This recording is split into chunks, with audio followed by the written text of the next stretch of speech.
Musa alaihissalam dan Nabi Harun ketika diutus oleh Allah untuk berdakwah kepada Fir'aun. Ingat, Fir'aun itu adalah makhluk, adalah manusia yang sudah kelewat batas. Tingkat kekurang ajarannya sudah luar biasa. Iblis yang sudah durhaka seperti itu masih belum seperti Fir'aun.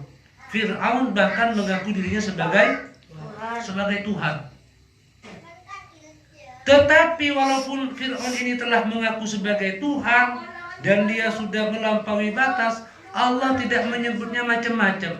Enggak disebut anjing, enggak disebut iblis, setan, enggak. Allah nyebutnya cuman beliau Fir'aun ini seorang yang melampaui batas.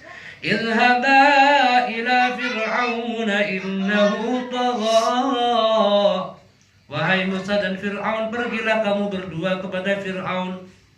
Faqula lahu qawlan layyinan, maka katakanlah kepada Fir'aun, ajaklah dia kepada Islam, ajaklah dia untuk kembali kepada Allah, ajaklah dia untuk bertaubat. Qawlan layyinan, dengan kata-kata yang lemah lembut.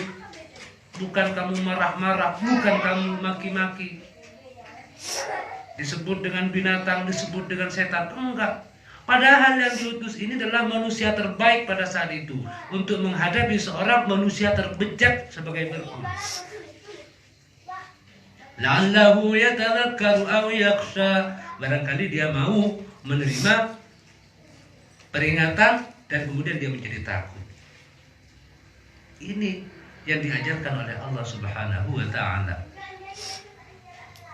Ini juga yang dilakukan oleh Nabi Muhammad sallallahu alaihi wasallam. Betapa Abu Lahab, betapa Abu Jahal selalu berusaha untuk membunuh Nabi. Betapa Abu Lahab selalu berupaya untuk mencelakakan Nabi. Hampir tiap hari, hampir setiap saat Abu Lahab berbuat seperti itu karena memang rumahnya sangat berdekatan.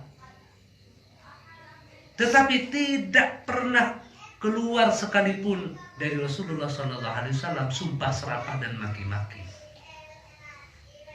Jadi berbeda sekali dengan beberapa pendakwah di zaman sekarang yang hanya karena tidak sepaham dengan gampangnya menyebutnya setan, iblis, anjing, dajjal, disebut laknatullah, masya Allah. Padahal yang disebut seperti itu adalah orang-orang yang sesama muslim. Ironinya lagi, sekarang banyak anak kecil yang suka mencaci maki para ulama. Nauzubillah, nauzubillah, summa nauzubillah.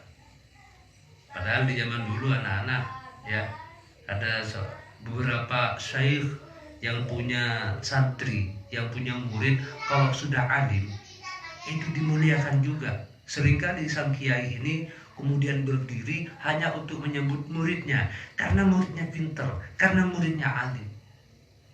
Bahkan ada murid yang disebutnya dengan syekh, disebut guru.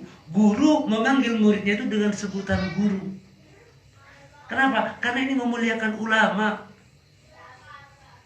Jadi ulama ini wajib dimuliakan bahkan oleh sesama ulamanya. Akrimul ulama, muliakanlah para ulama, fa innahum indallahi kurama, karena mereka itu di sisi Allah adalah orang-orang yang mulia. Jadi memuliakan ulama itu juga wajib dilakukan oleh sesama ulama. Itu ya. Jadi jelas di situ tidak boleh kita meremehkan ulama, apalagi memusuhi ulama yang warasatul anbiya, yang memiliki kapasitas keilmuan yang mendalam tentang agama.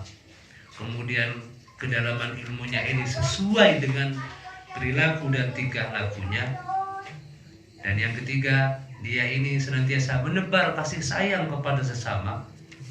Inilah ciri-ciri ulama yang patut untuk kita muliakan dan tidak boleh kita remehkan, apalagi